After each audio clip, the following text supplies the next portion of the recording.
Pagi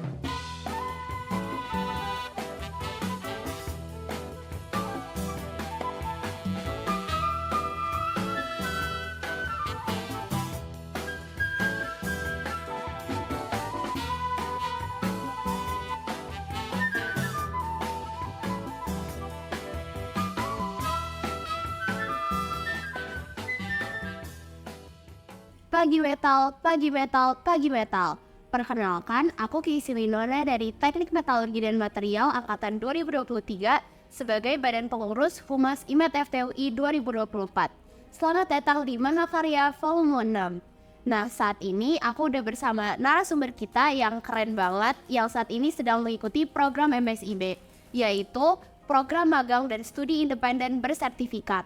Nah, boleh banget nih Bang perkenalkan dirinya terlebih dahulu. Oke, pagi metal, perkenalkan nama gue Novel Akila dari Metal 21 dan alhamdulillah di semester ini gue sedang mengikuti program MSIB.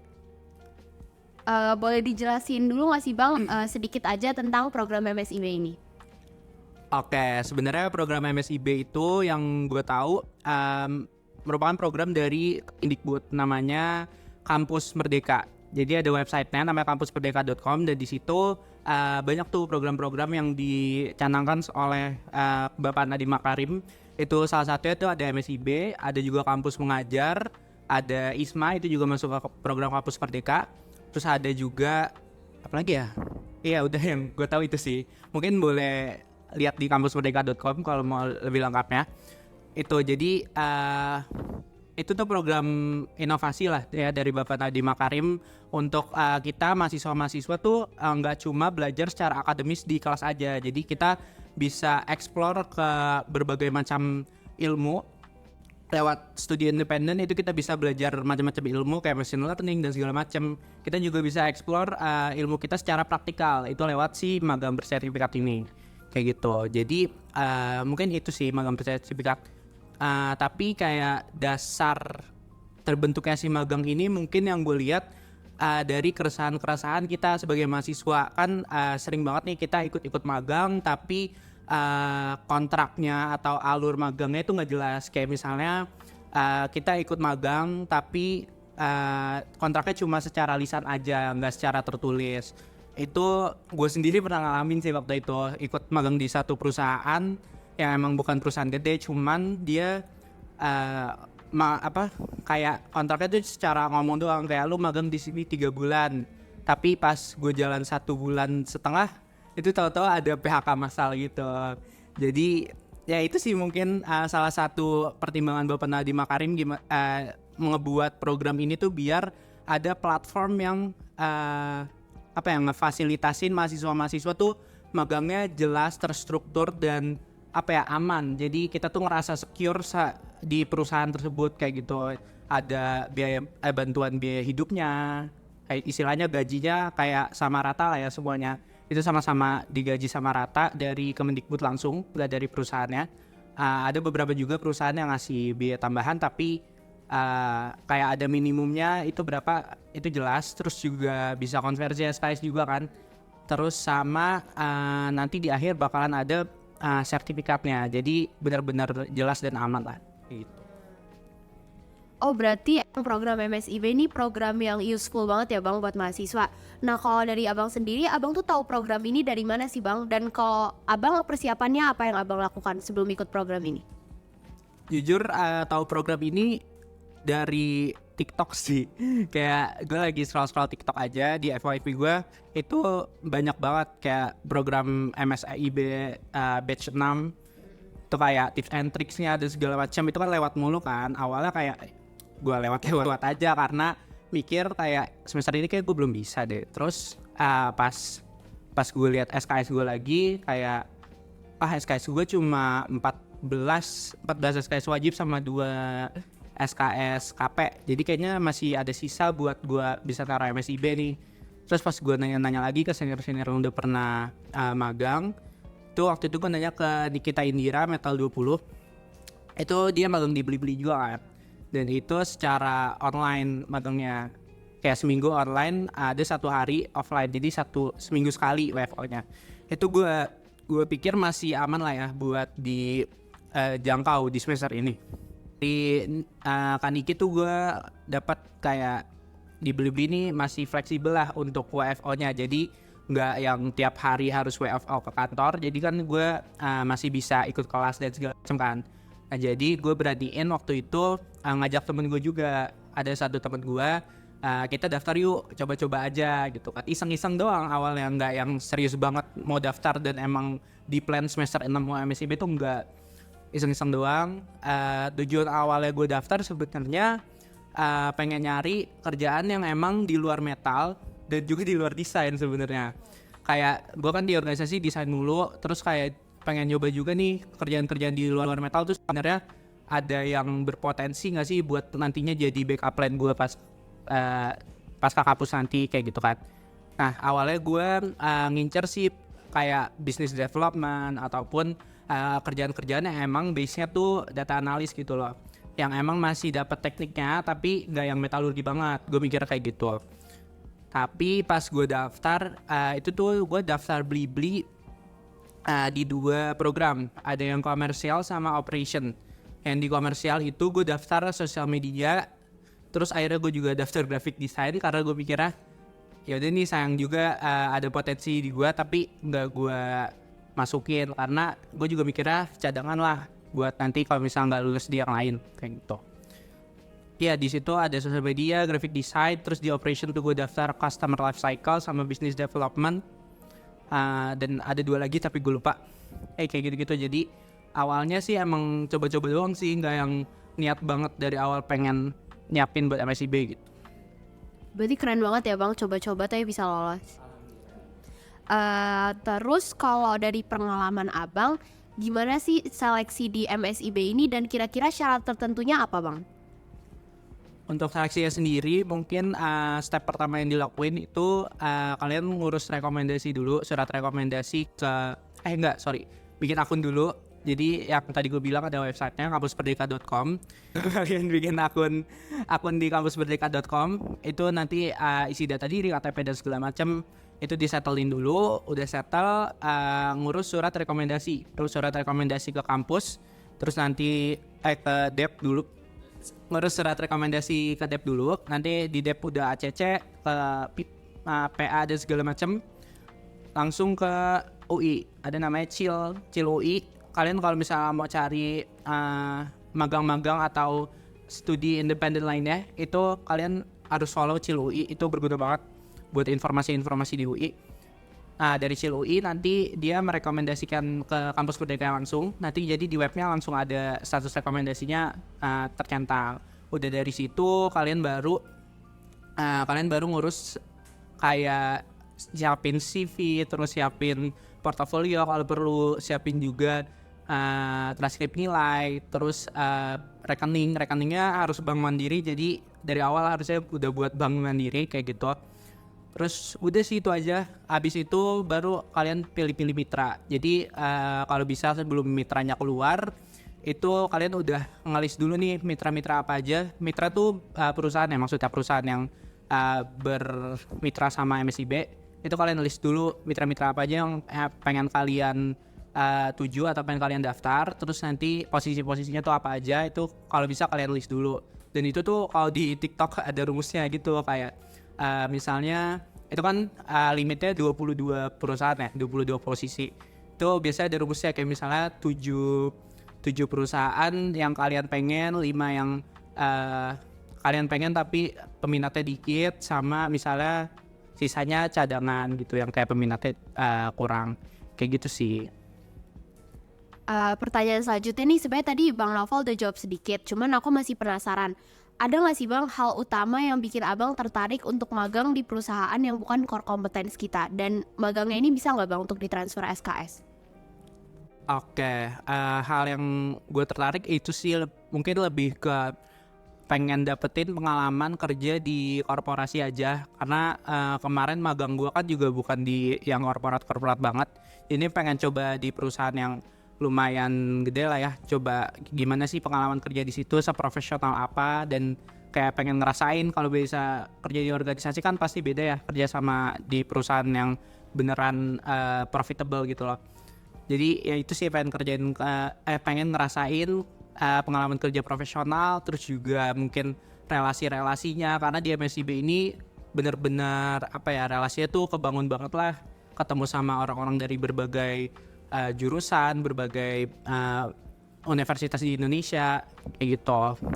Sama kalau masalah SKS itu kemarin pas gue tanya ke Pak Jakyudin itu yang di Dep, itu bisa sih bisa dikonversi, cuman emang kadang kalau dari pengalaman senior sebelumnya itu kadang konversinya nggak yang tepat waktu sama nilainya bareng sama matkul-matkul lain, jadi harus ngurus lagi pas di akhir baru nanti konversinya kayak sebulanan setelahnya gitu. Jadi emang agak deg-degan aja, cuman pasti bisa.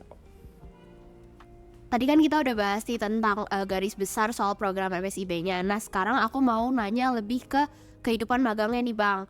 Kalau dari Abang, kira-kira sistem magang di sana kayak gimana, dan menurut Abang sendiri work environment-nya kayak gimana Bang? Kayak kalau dari gue sendiri kebetulan magangnya itu full WFH. Jadi benar-benar dari Senin sampai Jumat itu benar-benar di rumah kan. Ya kadang dibawa ke kampus dan segala macam. Cuman mulai minggu ini gue udah mulai WFO seminggu sekali kata minimal. Terus benar-benar nuntun juga, kalau misalnya pun gue salah ya udah dikasih tahu, nggak yang langsung ngomel dan segala macam. Jadi menurut gue lingkungannya sangat amat membangun. Terus juga di Blibli ini menurut gue dari hall perusahaannya itu juga sangat menerapkan work life balance ya. Jadi kayak nggak, kalau dari gue, tapi dari teman-teman lain gue nggak tahu. Kalau dari gue itu sama sekali nggak pernah kerja lewat dari jam 6.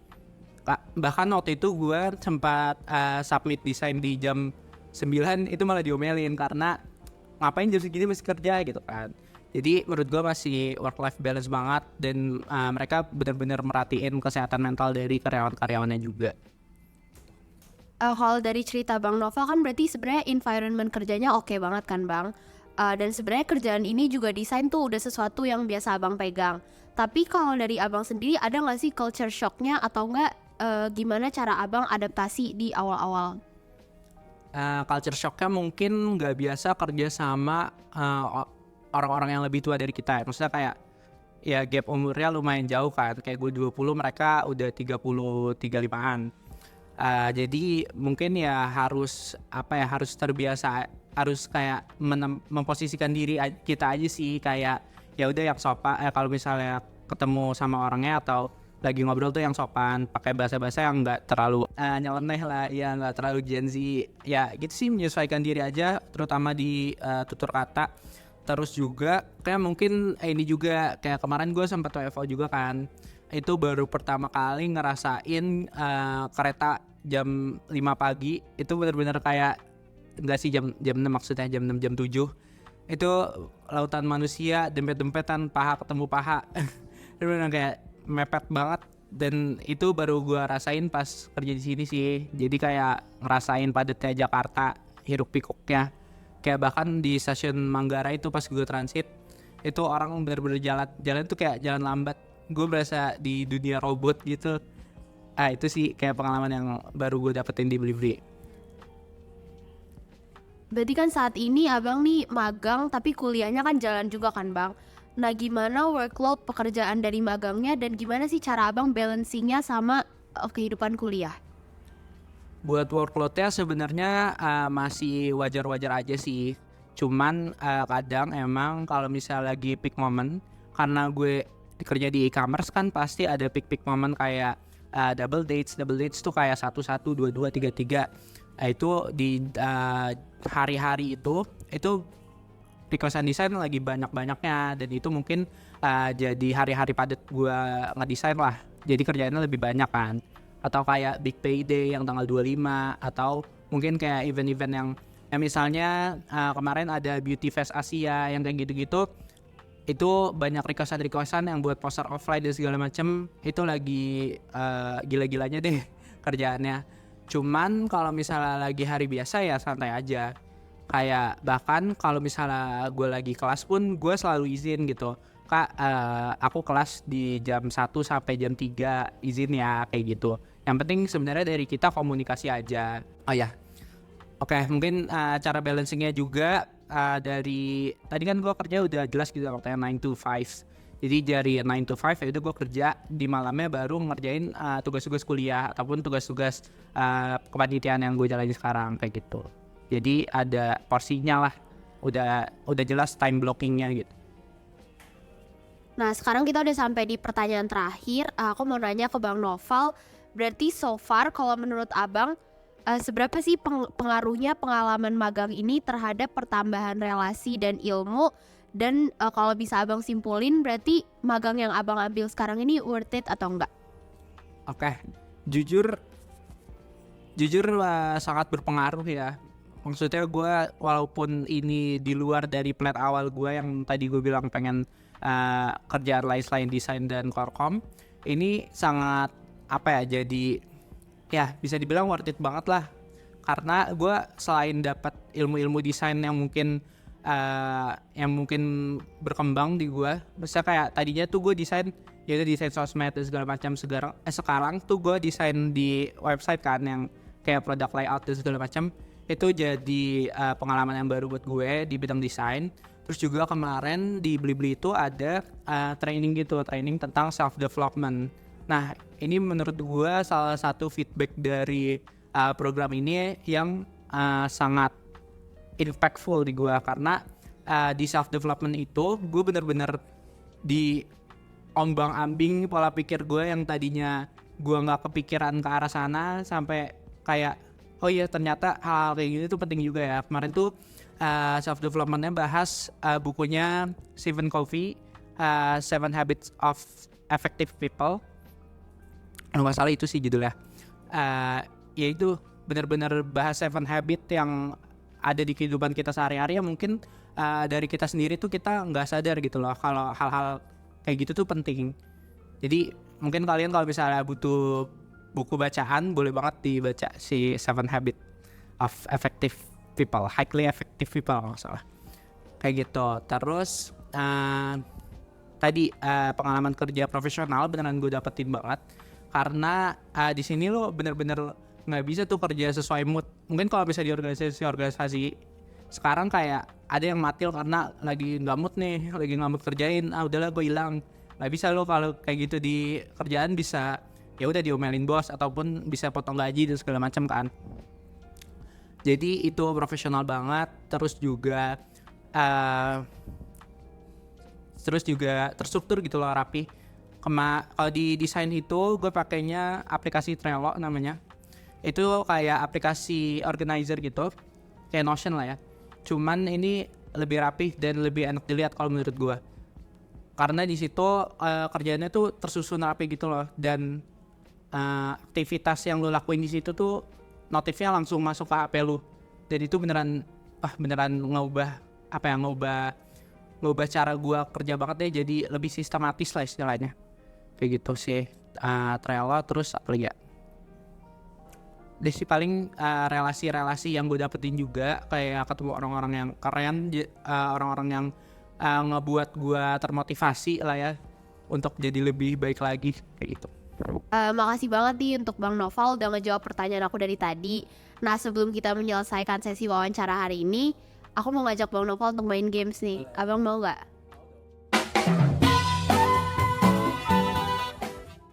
Nah, selanjutnya aku mau ngajak Bang Noval untuk main games nih Bang. Nama gamesnya Guess the Logo Brand Name. Wow.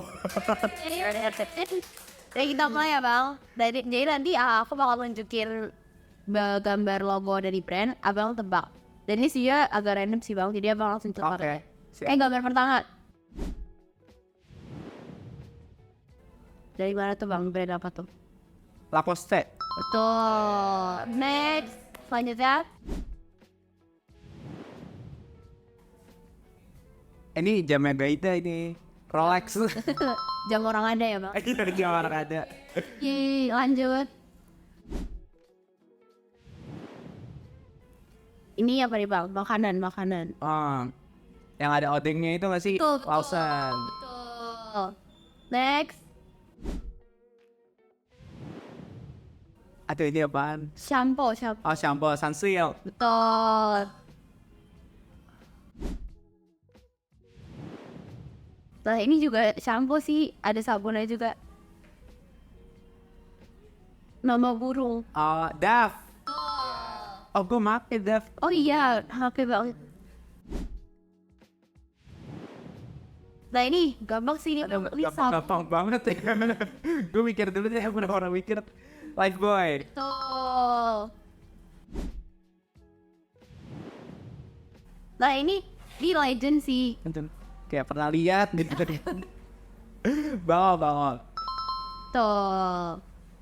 Ya. Apa itu emang terbukti ya, magang di Blibli bikin jadi kenal brand ya. Oh, ada filosofi. Iya, ada filosofi. Iya, makasih banyak nih Bang. Udah mau ngobrol-ngobrol dan sharing pengalamannya yang insightful banget ke aku dan teman-teman semua. Semoga kita yang ngedengerin bisa ikut juga keren kayak Abang. Amin. Dan semoga Abang kedepannya sukses selalu. Makasih Bang. Pasti. Dadah. Jangan lupa nonton Mahakarya Volume 6.